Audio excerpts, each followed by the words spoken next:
Hi అండి, good morning అందరికీ. అందరు మార్నింగ్ బ్రేక్ఫాస్ట్ చేశారా? చేసి ఉంటారులేండి, ఎందుకంటే టైం 11 అవుతుంది కదా. ఈ టైం దాకా ఎవరు ఉండరు. చూస్తారు కదా, పిల్లలకి ఇంకా హాలిడేస్ అయిపోయాయి లేదు కానీ జూన్ 12కి స్కూల్ అయితే ఓపెన్ అవుతాయి. బట్ మా వెనకాలైతే పిల్లలు పార్క్లో ఎప్పుడు గోల అరుస్తూనే ఉంటారు.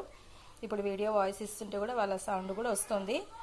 మరి మీరేం మార్నింగ్ బ్రేక్ఫాస్ట్ చేశారు? మా ఇంట్లో అయితే ఈరోజు జొన్న రొట్టె అంటే రాయలసీమ కర్నూలులో ఫేమస్.